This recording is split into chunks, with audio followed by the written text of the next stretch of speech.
Yeah, check your calendar. We are just 9 days away from the August primary. Yes, indeed. Tonight, 7 is taking action for you, so you can learn more about one of the candidates for mayor of Detroit. All right, 6 front runners: Fred Durhal Jr., Crystal Crittenden, Lisa House, Tom Barrow, Benny Napoleon, Mike Duggan.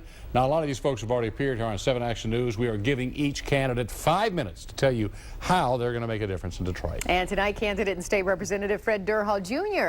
joins us. You've been around Detroit for a long time, sir? Oh, very long time. Since Mayor Coleman Young, right? Yes, that's right. So why now do you want to run for mayor, and what are you going to do to turn things around, especially now that we're in bankruptcy? Well, I want to run for mayor because this is my hometown. I grew up here, went to school here, and have worked here, really, for a number of years. I worked on the staff of Mayor Coleman Young, who was, I think, arguably the greatest mayor the city has ever had. And I know what we need to do to kind of straighten out these problems. Plus, I'm the only candidate that's in the whole race who has worked on 4 levels of government: federal, city, county, and state. I'm in the legislature right now. I'm on the Appropriations Committee, and I'm the ranking member of the House Appropriations Committee. Now, you say you're on the staff of Mayor Coleman Young. Now, Yes. some might argue that there was some divisiveness that was created there, and also many of the problems we see now structurally kind of started there. He had some financial problems he had to deal with also that never quite got straightened out. Well, I think our financial problems go back 60 years. It actually goes back to the time of Mayor Louis Mariani. And then after Mariani, there was Kavanaugh, and after Kavanaugh, there was Gribbs, and after Gribbs, there was Young, and after Young, there was Archer, and after Archer, you know, there was Kilpatrick, and then, of course, we ended up with Cockrell and then Bing.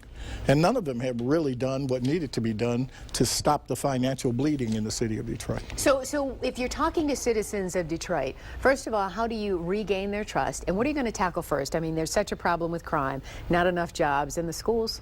Well, I talk about my experience. I think if we're going to go in and have a serious problem like we have in Detroit, the problem is leadership.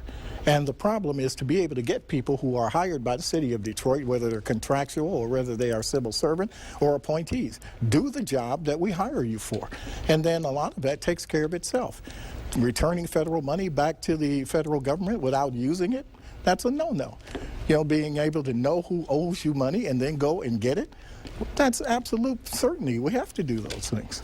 Now, whatever your plan is, you have to include the fact that there is a good likelihood we're going to be in bankruptcy to do it, and that you will be working with and around a court and an emergency manager. I mean, what's the plan for both that period of time and then after all that clears out? Well, I hope the bankruptcy will not last from now until January 1st. I don't think they will.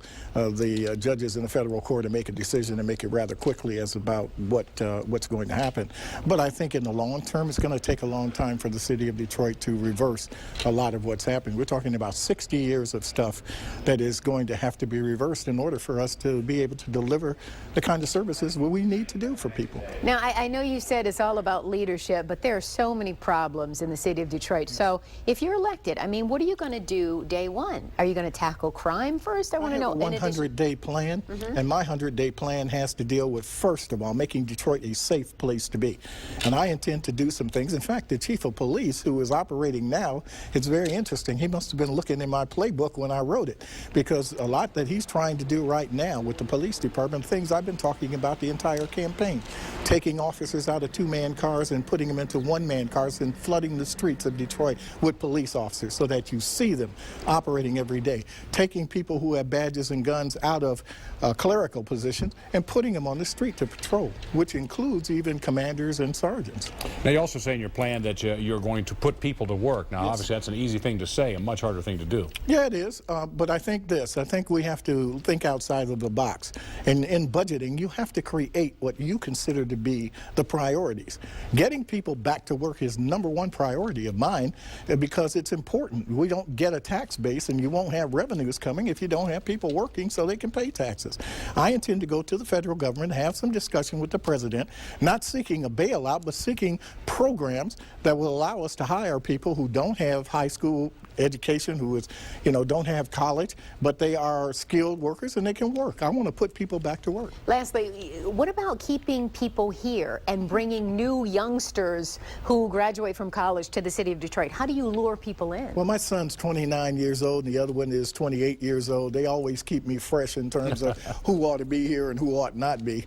I think that it's important for us to take in our administration. We're going to have half young people and half older people. I believe that, know, it's important for us to get ideas from everybody. And what I intend to do is to make sure that we start talking in the colleges to people when they get those degrees. Come back and invest in Detroit. Stay here. Come back home. And we're going to send out, you know, notices to people who have left and invite them to come back. You've got 30 seconds here to make a quick pitch to the people of Detroit. Well, my pitch is very simple. I'm the most experienced person in this race. None of them have served on 4 levels of government as I have. None of them have served in the office of the mayor of the city of Detroit, and they have no idea how it runs and what to do. In addition to that, I've been on the Charter Revision Commission as the deputy director of it, so I'm very aware of the charter. And in addition to that, I brought money back to the city of Detroit, over $1 million. All right, Mr. Durhal, that's your 5 minutes. We appreciate you coming in tonight and Thank talking you with us. so much.